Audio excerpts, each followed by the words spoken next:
All right, let's jump right into this explainer. Because look, we're talking about a wildly painful reality today that pretty much all of us have faced recently. You give your AI coding agent a task in your local repo, right? You sit back, you watch it start reading files, it's writing code, it looks incredibly productive, and then you realize it just completely nuked your project. I mean, it skipped a vital step, broke your test suite, and, to make matters worse, it confidently told you it was completely finished. You end up spending way more time cleaning up its mess than if you had just written the code yourself. It is literally the worst.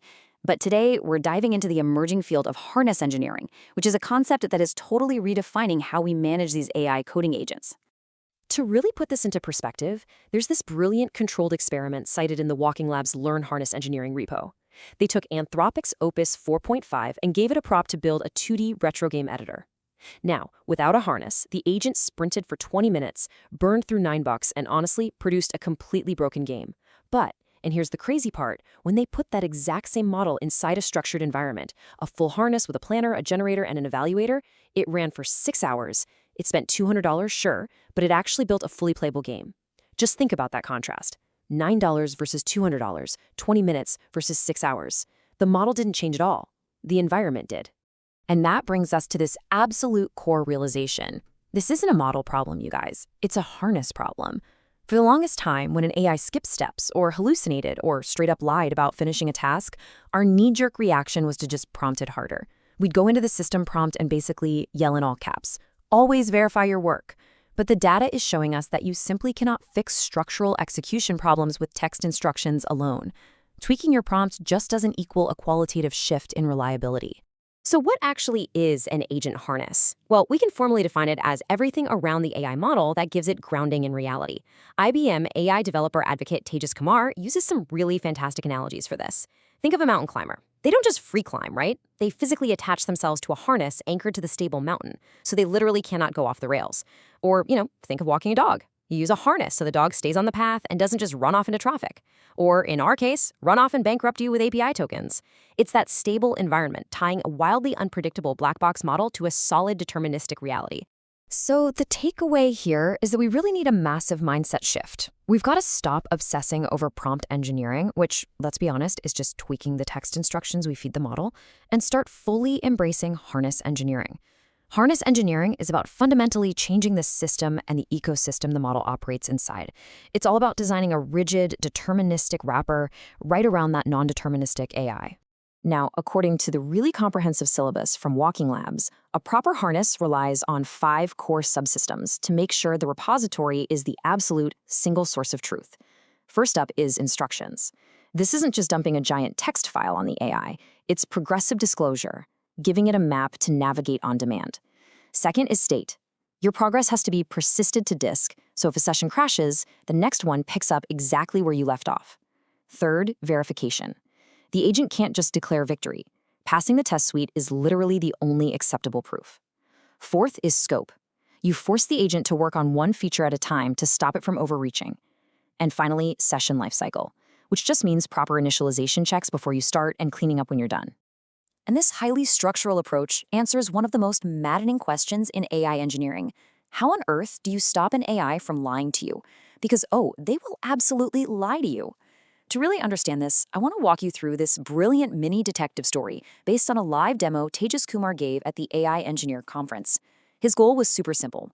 Use a very basic, older model, good old GPT 3.5, and have a browser use agent automatically go over to Hacker News and upvote the top post. So Tejas starts with an unharnessed agent, relying entirely on just a standard system prompt. The agent navigates to Hacker News, finds the upvote button, and clicks it. But because it wasn't logged in, Hacker News immediately throws up a login screen. The agent totally panics, has no idea what to do, effectively crashes, but then it returns to the console and confidently claims, "I successfully upvoted the post." It completely and utterly hallucinated a successful task completion. If you have spent any time working with AI agents, you know this exact pain. To solve this, we need to look at the anatomy of what Tejas calls his poor man's AI harness. Instead of just begging the AI please don't lie in the prompt, he wrapped the agent in deterministic code. He introduced an agent loop surrounded by solid guardrails. For example, he threw in a max iterations guardrail. If the AI takes more than 3 tries, boom, the harness kills the process.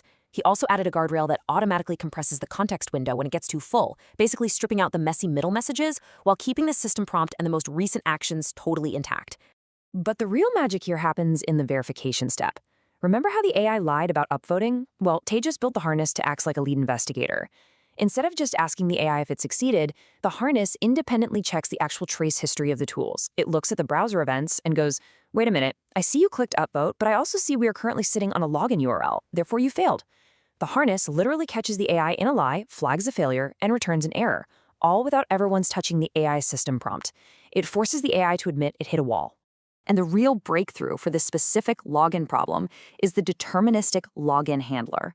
This is just a piece of code inside the harness that runs on every single loop. It checks the URL. If the URL is a login page, the harness literally sidelines the AI. It steps in, securely injects the credentials from an environment variable, submits the login form programmatically, and then hands control right back to the AI with a message saying, hey, I'm the harness. I logged in for you. You're good to continue. The AI never even touches your sensitive credentials, and the task is practically guaranteed to succeed.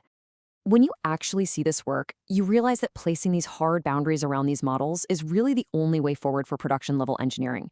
If we trace out the future timeline they discussed at the AI Engineer Conference, it looks a bit like this. 2025 was widely considered the year of the agent. Everyone was just scrambling to get models to take basic actions.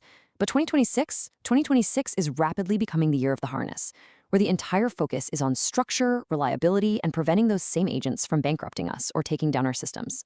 But looking slightly further ahead to 2027, Tejas proposed a truly fascinating concept: dynamic, on-the-fly harnesses. Just imagine a future where an agent receives a really complex task, and before it even begins, it is self-aware enough of its own tendency to hallucinate that it writes and deploys its own deterministic harness. It literally builds its own guardrails, executes the task safely within them, and then returns the perfect result.